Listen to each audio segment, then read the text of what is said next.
దేవునికి స్తోత్రం. అందరికీ నా హృదయపూర్వక వందనాలు. Praise the Lord. ప్రియమైన దేవుని బిడ్డలారా, ప్రతినిత్యము దేవాదేవుని మాటలు వింటూ ఎంతగానో బలపరచబడుతున్న రీతిగానే ఈరోజు కూడా దేవాదేవుడు మనకు తెలియపరిచిన అద్భుతమైన వాక్య సందేశ మాటలు విందాం. నెహెమ్యా గ్రంథము 8వ అధ్యాయం 10వ వచనం. ఈ దినము మన ప్రభువునకు ప్రతిష్ఠితమాయెను, మీరు దుఃఖపడకుడి, యెహోవా యందు ఆనందించడం వలన మీరు బలముందుదురు. దేవునికి సమస్తమేమ కలుగును గాక. ఈ గొప్ప వాగ్దానము మనందరి జీవితాల్లో కూడా నెరవేర్చబడును గాక. ఆమేన్.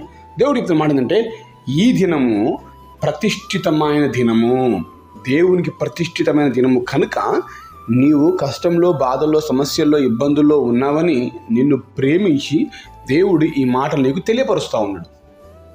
ఏమని తెలియపరుస్తున్నంటే, ఆయన ఏర్పాటు చేసుకున్న దినముగా ఈరోజు నీకు తెలియపరుస్తూ నీకు అందిస్తున్న మాట ఏంటంటే, దుఃఖపడకు, బాధపడకు, చింతపడకు, దిగులుగా ఉండకు, యెహోవా యందు ఆనందించు. నన్ను బట్టి నువ్వు ఆనందించిన కుమారుడా, నీవు బలము నొందుతావు.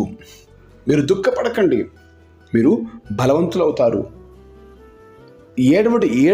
ఏడవటం వలన, దుఃఖపడటం వలన వచ్చేటువంటి రిజల్ట్ ఏంటంటే, మనం బలహీనపరచబడతాం. ఏ పని చేయాలన్నా తోయదు, ఎటు పోలేం.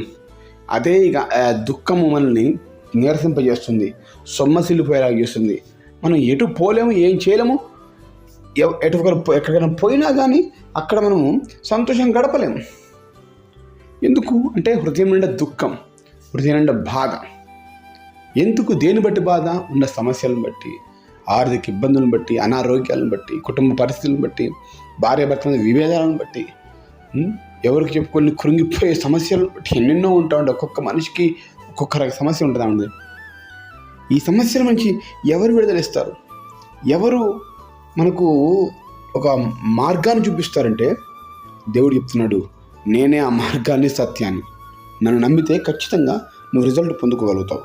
అందుకే అంటాడు, నన్ను బట్టి నువ్వు ఆనందించిన కుమారుడా, నన్ను బట్టి నువ్వు సంతోషంగా ఉండు. నా సన్నిధిలో చేసే ప్రార్థన నీకు ఖచ్చితంగా విడుదలిస్తుంది. నువ్వు ఈరోజు ఏ పరిస్థితి మధ్యలో ఉండి ఈ వాక్యం మాట్లాడుతున్నావో, పరిస్థితిని బట్టి బాధపడమాక, కానీ దేవుని బట్టి ఆనందించు. దేవుని సన్నిధికి వెళ్ళడాన్ని బట్టి ఆనందించు. ఈరోజు ఈ మాట వింటున్నావే, దీన్ని బట్టి ఆనందించు. ఎస్, ఓహో, నాతో దేవుడు మాట్లాడుతున్నాడు, నాతో ఎవ్వరు మాట్లాడడానికి ఇష్టపడట్లేదు. నా హృదయపు వాకిట నిలిచి ఈరోజు ఒక ప్రతిష్ఠితమైన దినంగా ఏర్పాటు చేసుకొని నా దుఃఖాన్ని తొలగింపజేస్తాననేటి ఒక గొప్ప మాట దేవుడు తెలియపరుస్తున్నాడు. కనుక నేను ధైర్యంగా ఉంటాను, సంతోషించు. దేవుని వాక్యం, ఎస్, నాతో దేవుడి మాట మాట్లాడక నేను ఆనందిస్తాను. యెహోవా యందు ఆనందించడం మీరు బలం పొందుతారు. బలం ఎలా వస్తుంది? విచారంగా ఉండి దుఃఖంతో ఉంటే అనేక రకాల రోగాలు వస్తూ ఉంటాయి. ఆనందంగా ఉంటే అద్భుతంగా ఆశీర్వదించబడతాము, బలం పొందుకుంటాం. అందుకే అంటారు, మనాదికి మందు లేదంట. ఈరోజు చాలామంది బలహీనం కావడం కారణం అంటే వారికి ఉన్న దుఃఖాన్ని బట్టే. సమస్య లేనివాడు ఎవరు లేడండి, కానీ ఆ సమస్యలను బట్టి బాధపడకూడదు. కానీ ఆ సమస్యలను తీర్చగల దేవుని బట్టి ఆనందించగలిగితే దేవుడు తప్పకుండా మిమ్మల్ని బలపరుస్తాడు, బలం పొందుకుంటారు. కనుక ప్రియాతిప్రియమైన దేవుని కుమారుడు, కుమార్తె, ఈరోజు నువ్వే సమస్యలో ఉన్నావు, నీ సమస్య ఏంటి అది నీకు తెలుసు. అందుకే దేవుడితో మాట్లాడుతుండు. ఈరోజు ఒక క్రిటికల్ మూమెంట్ వచ్చింది. ఈరోజు ఒక రిజల్ట్ పొందుకునే సమయం వచ్చింది. నేను ఏం చెప్పాలి, ఎడిపోవాలి, ఏం చేయాలి, నా పీకల మీద ఉన్నటువంటి పరిస్థితి ఈరోజు నేను అనుభవిస్తున్నాను. ఎలా నేను ముందుకు పోగలుగుతాను? నేను ఏం చెప్పాలి, సమాధానం ఏం చెప్పాలి వాళ్ళకు?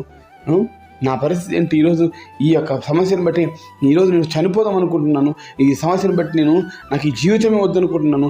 ఈ సమస్యను బట్టి నేను నా కుటుంబాన్ని నేను వేరైపోదాం అనుకుంటున్నాను. ఈ సమస్యను బట్టి నేను నా భార్యతో నేను విడాకులు తీసుకుందాం అనుకుంటున్నాను అని చెప్పేసి అనుకుంటూ బాధపడుతూ ఈ యొక్క మాటలు వింటున్నామేమో, నాకు ఎందుకు ఈ జీవితం అని చెప్పేసి. కానీ దేవుడు చెప్తున్నాడు, ఈ రోజే నేను ప్రతిష్ఠించుకున్నాను, ఈ రోజు ప్రతిష్ఠిత దినంగా నీకు ఈ మాట తెలియపరుస్తున్నాను. నీవు అట్లాంటి చెడు నిర్ణయాలు తీసుకోవడం మాని, నన్ను బట్టి, నా వాక్యాన్ని బట్టి, నా సన్నిధిని బట్టి, నా మందిరాన్ని బట్టి నువ్వు ఆనందించు, నువ్వు బలం పొందుకుంటావు అనే గొప్ప ధైర్యపరిచే మాట చెప్తున్నాడు. మనుషులకు చూడకు, దేవుని వాక్యాన్ని చూడు, దేవుని ప్రార్థన చూడు, ఆయన మందిరాన్ని చూడు, ఆయన సహవాసాన్ని చూడు, ఆయన పిల్లలతో స్నేహం చేయి. అప్పుడు నువ్వు బలం పొందుకోగలుగుతావు, దాని ద్వారా నువ్వు ఆనందించగలుగుతావు. కనుక దేవుని కుమారుడు, కుమార్తె, నీ చుట్టూన్న పరిస్థితుల వైపు అనే చోట మానేసి దేవుని వాక్యం బట్టి ఆనందించు, దేవుని బట్టి ఆనందించు. తద్వారా బలం పొందుకోగలుగుతావు, బలహీనంతో తొలగిపోయి బలవంతులు అవుతావు. దేవుడికి మహిమ కలుగుగాక. ఈ మాట దేవుడు దీవించి ఆశీర్వదించుగాక. ప్రార్థన చేసుకుందాం. ప్రార్థన. మహాగణుడా, పరిశుద్ధుల, ప్రేమ గల తండ్రి, వందనాలు, స్తోత్రాలు. అద్భుత రీతిలో మాతో మాట్లాడబడి విధానం బట్టి చూస్తున్నాను ప్రభా. మాకున్న సమస్యలను బట్టి మేము దుఃఖపడకూడదు తండ్రి. ఆ దుఃఖం మమ్మల్ని బలహీనపరుస్తుంది. కానీ నీ వాక్యాన్ని బట్టి ఈ విధంగా మీరు మాట్లాడుతున్న మాటలను బట్టి మేము ఆనందించకు సహాయం తెచ్చేది. మీ సన్నిధన్న, మీ ప్రార్థన అన్న, మందిరం అన్న ప్రభావం, మీ పిల్లలతో సహవాసమైన మేము ఆనందించుటకు సహాయం తెచ్చి తద్వారా మేము పొందుకుని మేలు ఆశీర్వాదాలు మీరు మాకు దయచేయమని మమ్మల్ని మేము తగ్గించుకుంటూ మీ నామాన్ని మాత్రమే హెచ్చిస్తూ నజరేయుని నామములో కృతజ్ఞతలతో అడిగి వేడుకుని పొందుకుంటున్నాం మా ప్రియపరలోక తండ్రి. ఆమేన్.